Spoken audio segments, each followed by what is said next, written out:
I'm Dan Morris, you're watching Boasting Dan Bushcraft, and we are once again stuffed in the back of the garage. Yay! It's going to be another stove video. It's December, the weather is lousy. We've probably got like 3 hours of daylight at the moment. It's a bit poo, and it's raining all the time. It's not a lot of fun. So, keeping in line with what we've been doing lately, stoves, cheap stoves you can afford to lose and things like that. That's exactly what we're going to do today. We're going to be doing an absolute classic, a sweet little banger of a stove. You may have seen these before, the penny stoves. If you have, feel free to skip onto something else, but if you haven't, watch this and you'll have a good idea of how to make a cheap but effective little stove. So equip yourselves with such things as a drill with a tiny little drill bit, 2-3mm drill bit, about all you need. Couple of empty cans. Not trying to advertise anybody, but it's Christmas, so these sorts of cans are readily available at the moment. And some form of cotton wool type stuff. I've gone for cotton wool, I don't know, wiping pad, I don't know what they are. They were in a bag in the bathroom, so I stole them. Cotton wool balls or anything else like that will work just the same also.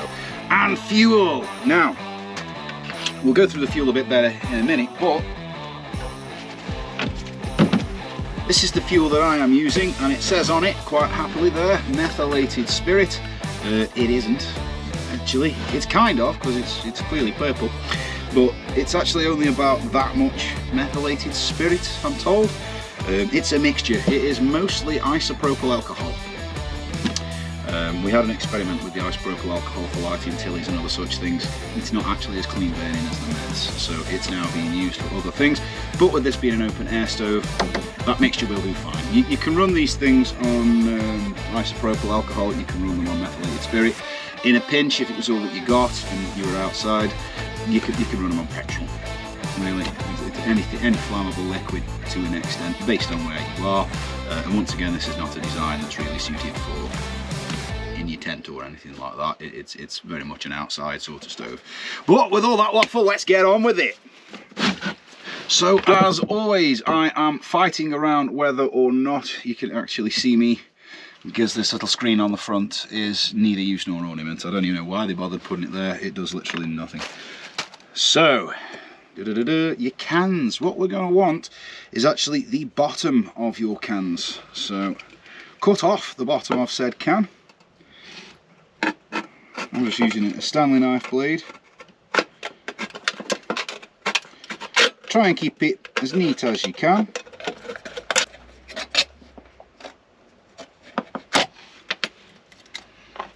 There's one. There we go. So we've got our two cans, or two can bottoms as it is.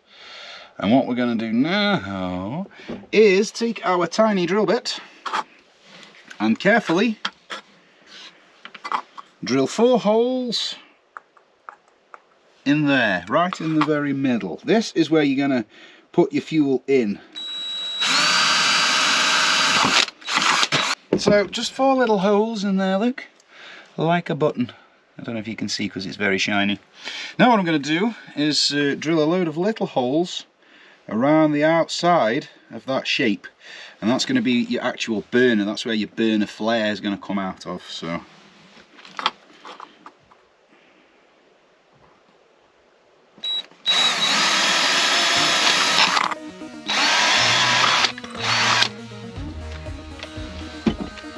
lovely.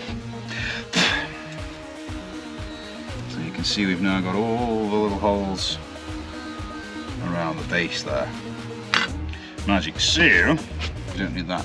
Now what we do need is a camera person, because this is really tricky to do when you're stuffed at the back of the garage. We need to take the one that we didn't drill holes in, and we're going to fill it with cotton. The old cotton wool.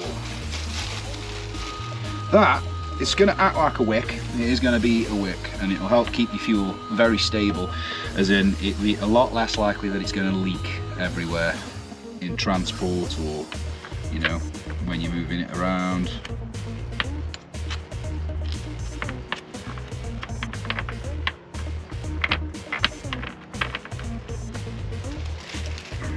take just a couple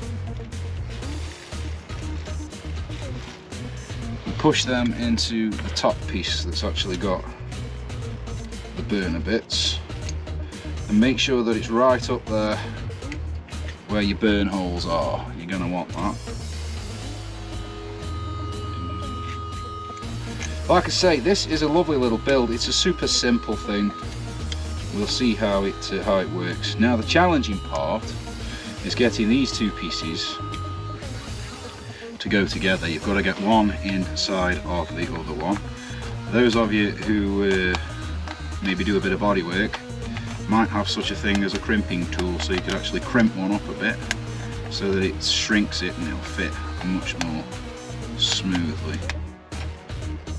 Because this is a fiddly task. So fiddly.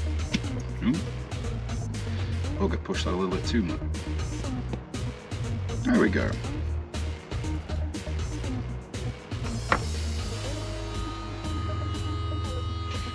That side in, a little touch more. Lovely. So what I'm going to do now is just run around that lip and neaten it off so that it's not as not a great big sharp piece of can sticking down.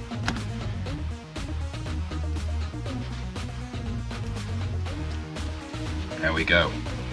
So I've just cut that a little neater around the bottom, and we've got the 4 holes there. Now the question is, have I actually got a penny? Calling it a penny stove, do I have a penny?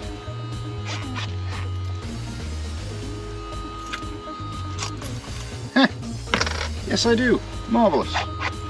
Right then, fuel time.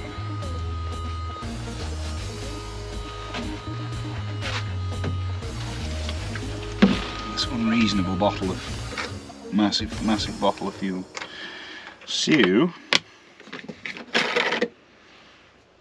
what I'm going to do is tip the fuel in the middle of the bowl here at the bottom of the can, and it'll slowly soak through those 4 holes into the cotton wool down there.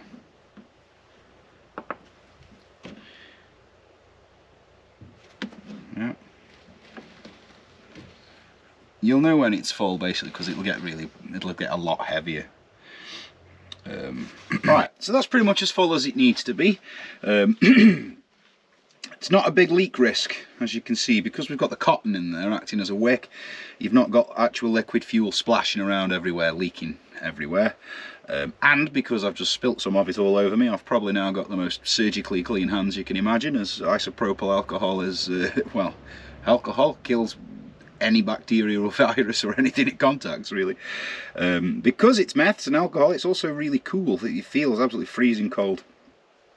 So I'm just going to give it a few moments, let the excess of where I've spilt it just evaporate off it a bit, and then we should be ready to light it and give it a whirl and see how it goes. So what I'm going to do now is put the penny in the middle of it as well. The penny is supposed to, once you've filled it, the idea of the penny in the middle is it's supposed to stop the middle holes from catching fire. I don't really know what the big deal there is, but it's your outer ones there that should burn, as that is where the vapour is going to be coming out of. Right, so I think, because obviously as my cotton's got wet, it's shrunk a little bit. So what I'm going to do is stuff a bit more in. So I've just broke it back open again.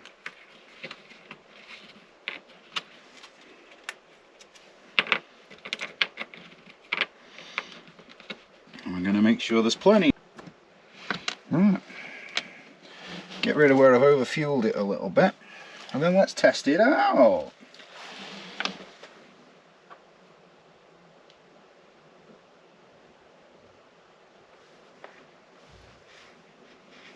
Lovely. So having that penny there should stop it from overdrawing, because if you don't put that penny there, it's going to suck a lot more air in and basically burn with more fury. Let's see if it works.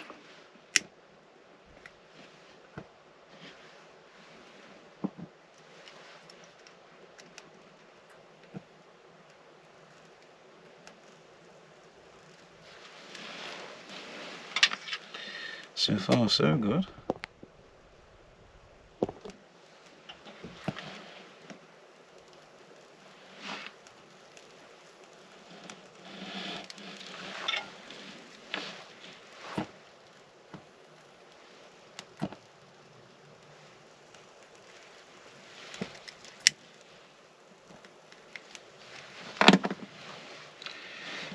And that's all of them going.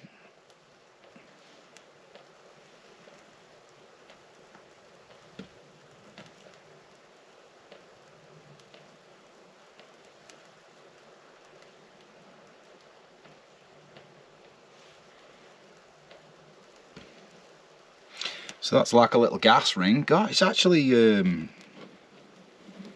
it's very warm, but it's very clean burning as well. Get down there close to it. You see how it is burning out of those little holes where I've just sort of dotted the wick through.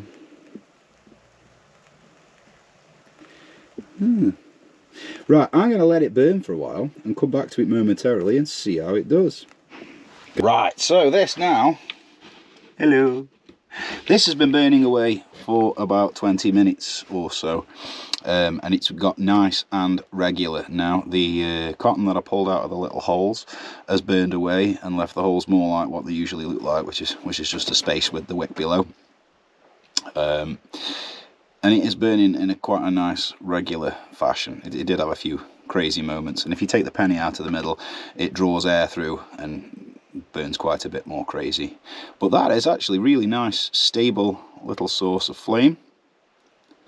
And it has currently, it's been running, it must be 20 minutes, because I've just been letting it calm down and do its thing. One thing I would say is when you're pressing your two cans together, just be aware of if you get any where there's a fold or a crease and it leaves a little air gap. When this gets hot, the fuel is going to vaporize naturally as fuel does, and what that's going to do then is the vapor will jet out of them spaces down there and ignite, so it'll be blowing fire out the bottom of it a bit. Not so much of a problem when you're outside in the woods, but in here on the bench it's obviously a bit of an issue. Really, what I'd have been better doing, as opposed to cutting the bottom off to neaten it, would be just to fold it under, and that would have done the job, really. But that's been burning quite a long time now, certainly long enough to get a brew. Now, I'm quite pleased with that as a little penny stove.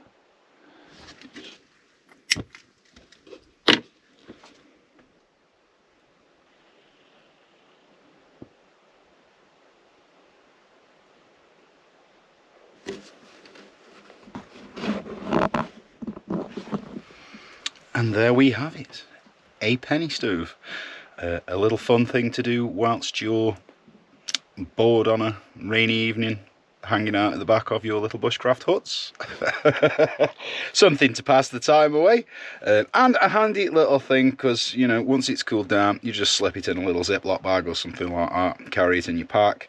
Small bottle of either alcohol or methylated spirits, some fuel like that, and you've got yourself a stove. Very, very similar to Trangia stoves or anything like that.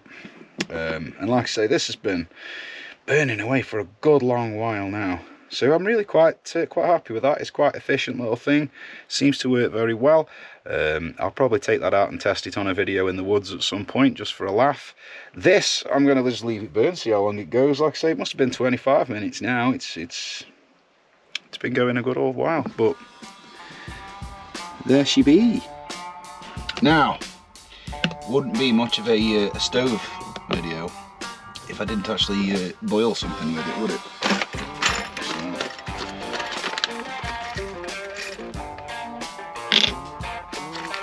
So, let's boil something.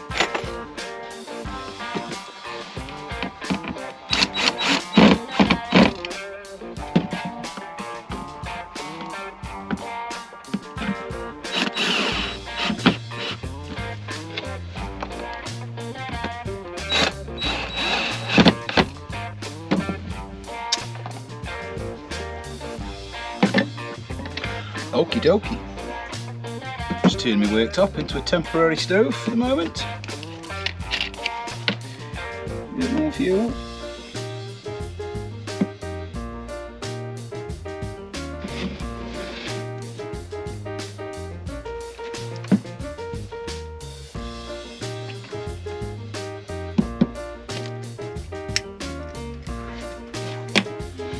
Let that get burning.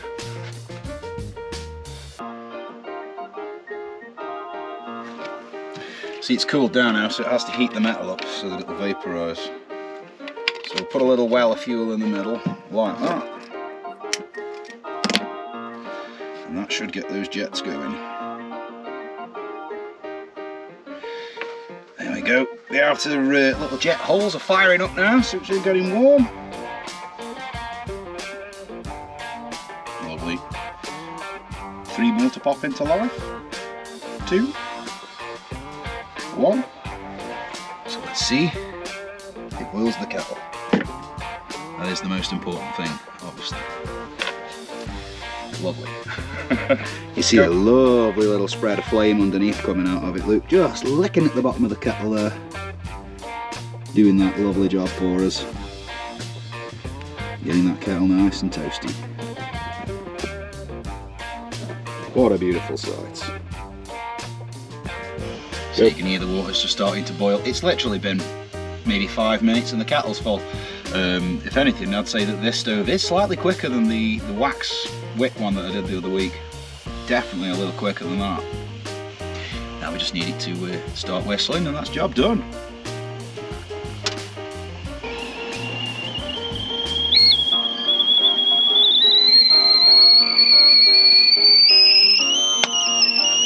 And there we go, my worktop brew is done.